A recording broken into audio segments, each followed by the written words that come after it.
لا حول ولا قوة إلا بالله العلي العظيم. أعوذ بالله من الشيطان اللعين الرجيم. بسم الله الرحمن الرحيم. الحمد لله نحمده ونستعينه ونستغفره ونستهديه ونعوذ بالله من شرور أنفسنا ومن سيئات أعمالنا. من يهد الله فلا مضل له ومن يضلل فلا هادي له. وأشهد أن لا إله إلا الله وحده لا شريك له. وأشهد أن محمدًا عبده ورسوله انتجبه لولايته واختصه برسالته وأكرمه بالنبوة أمينًا على غيبه ورحمة للعالمين. وصلى الله على محمد وآله عليهم السلام.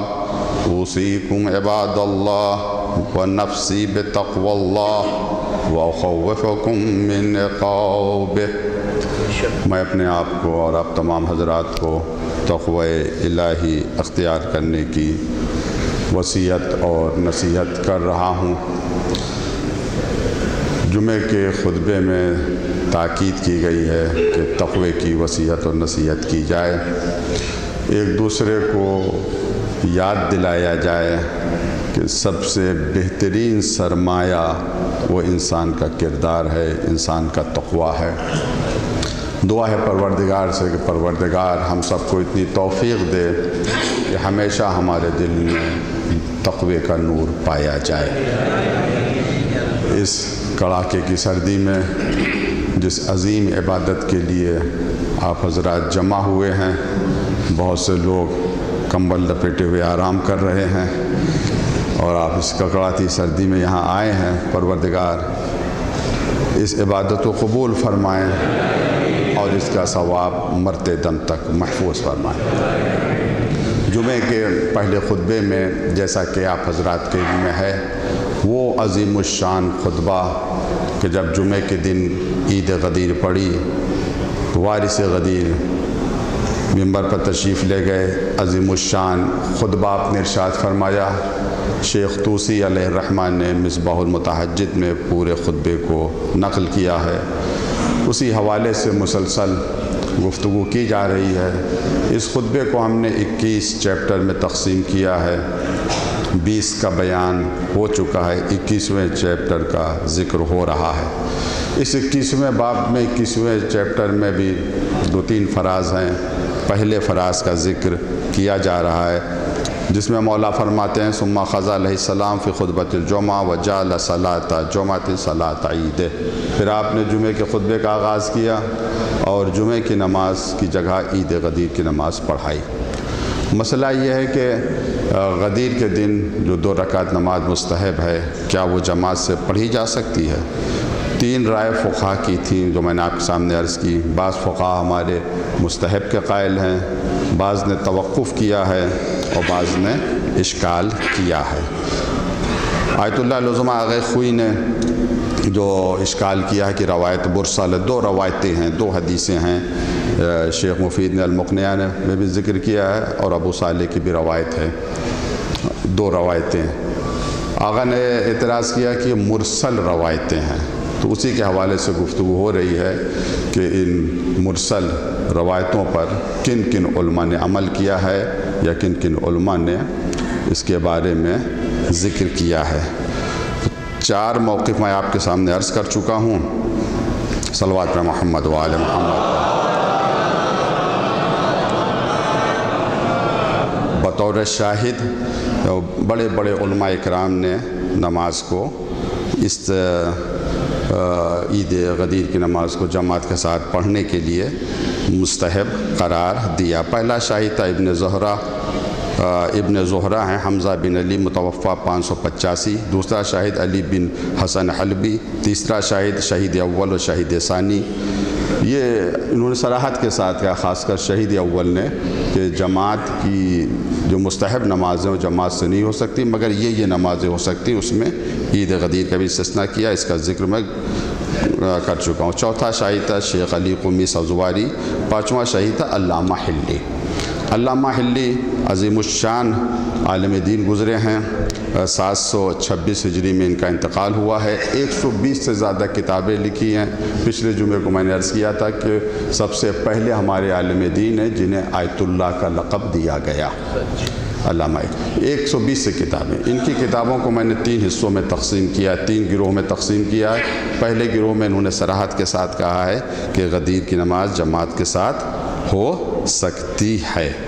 قواعد الاحکام میں صاف صاف کہا جماعتاً فی الصحراء، جماعت کے ساتھ وہ بھی صحرا میں۔ تذکرۃ الفقہ میں بھی کہا کہ وقد روا ابو صلاح ہونا استحباب الجماع، یہاں پر ابو صلاح کی روایت کی طرف انہوں نے نسبت دی ہے جو استحباب کے اوپر دلالت کر رہی ہے یہ۔ اور نہایت الاحکام میں بھی انہوں نے یہی کہا ہے کہ جماعت کے ساتھ نماز ہو سکتی ہے، یہ میں عرض کر چکا ہوں۔ دوسرا گروہ یہ ہے کہ جہاں پر علامہ نے کہا کہ غدیر کی نماز جماعت کے ساتھ نہیں ہو سکتی۔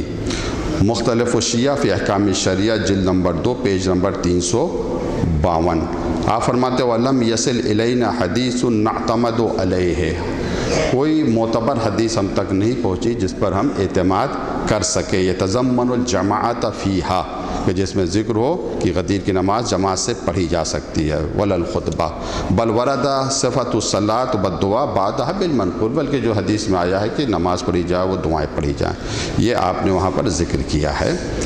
ایک یہ گروہ ہے، میں عرض کروں گا اس کے بارے میں۔ تیسرا گروہ ہے علامہ حلی کتابوں کا جس میں سکوت اختیار کیا ہے، یعنی نہ کہا ہے کہ جماعت کے ساتھ نماز پڑھی جائے اور نہ منع کیا ہے۔ اس میں تحریر الاحکام الشریعہ علی مذہب الامامیہ جلد نمبر 1 پیج نمبر 296، آپ کہتے ہیں صلاۃ الغدیر مستحبہ وہی رکعتان، یہ 2 رکعت ہے، مستحب ہے، قبل زوال الشمس یوم الغدیر بنصف الساعہ، غدیر کے دن زوال سے آدھا گھنٹہ پہلے ہی نماز پڑھی جائے گی۔ یقرأ فی کل رکعۃ الحمد مرہ، پھر وہ ترکیب کیا کیا اس نماز میں پڑھا جانا چاہیے۔ تفصیل سے ایک بات میں عرض کر دوں کہ جو آخر میں انہوں نے نقل کی ہے، اور یہ بات ایسی ہے کہ جو سب کے حلق کے نیچے نہیں اترتی ہے، ایسی باتیں ہیں جو مومنین ہیں جن کا ایمان ولایت پر ہے وہ ان کے لیے تو باعث مسرت ہوتی ہے، لیکن جہاں نفاق پایا جاتا ہے، بغض مولائی کائنات پایا جاتا ہے، ان کے حلق سے روایت نہیں نکل سکتی۔ یہ 2 رکعت جو نماز پڑھے غدیر کے دن، روایت میں جیسا کہ شیخ توسی نے نقل کیا، عدلت عند اللہ عز وجل 100,000 حج و 100,000 عمرہ، 2 رکعت نماز کا ثواب 1,00,000 حج اور عمرے کے ثواب کے برابر ہے۔ 2 رکعت، اور میں نے عرض کیا نا کہ سب کے حلق سے نیچے روایت نہیں اترے گی، اور یہ ایک تفصیلی موضوع ہے کہ کس طریقے سے اتنا زیادہ ثواب ہو سکتا ہے۔ ہمارا ایمان ہے اپنے ائمہ علیہ السلام پر، جو انہوں نے کہا ہے سچ کہا ہے، صلوات پر محمد وعلی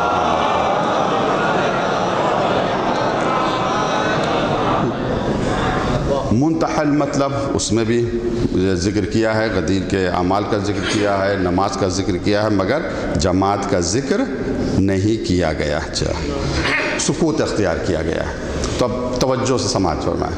ایک گروہ ہے کتابوں کا علامہ حلی، سب کتابیں علامہ حلی کی، جس میں صراحت کے ساتھ کہا ہے کہ غدیر کی نماز جماعت سے پڑھی جا سکتی ہے۔ ایک میں کہا کہ ہمارے پاس کوئی معتبر دلیل نہیں ہے، اور دوسرا کتابوں کا گروہ ہے جس میں آپ نے سکوت اختیار کیا ہے۔ تو ہمیں کیسے پتہ چلے کہ علامہ کا موقف کیا ہے؟ دیکھیں فتوے بدلتے رہتے ہیں علماء کے، اسی وجہ سے کہا جاتا ہے جو آخری فتویٰ ہے وہ ہمارے لیے حجت ہے۔ منتحل مطلب کے بارے میں کہا جاتا ہے کہ علامہ حلی کی آخری کتاب ہے، اور اس کتاب میں جو مسائل ہیں تقریباً سمجھا جاتا ہے، اہل علم یہ سمجھتے ہیں شاید ان کا یہ فتویٰ ہے، یہ جو بھی بہرحال، لیکن آخری کتاب ہے، اس میں آپ نے سکوت اختیار کیا ہے۔ تو یہ سکوت اختیار کرنا یعنی یہ ایک ایسا موقف ہے جس سے ہم کہہ سکتے ہیں کہ احتیاط کی بنا پر، کیونکہ مرسل روایت ہیں اس وجہ سے انہوں نے کوئی یقینی فیصلہ نہیں کیا۔ اس کا مقصد یہ ہے کہ آپ نے منع بھی نہیں کیا ہے، اس کو بدعت بھی قرار نہیں دیا ہے علامہ حلی نے۔ پھر اس کے بعد کا شاہد ہے، چھٹا شاہد ہے آپ کے بیٹے محقق کے نام سے جو ہے بہت ہی زیادہ مشہور ہیں، انہوں نے بھی صراحت کے ساتھ ذکر کیا ہے اس روایت کا، صلوات پر محمد وعلی محمد۔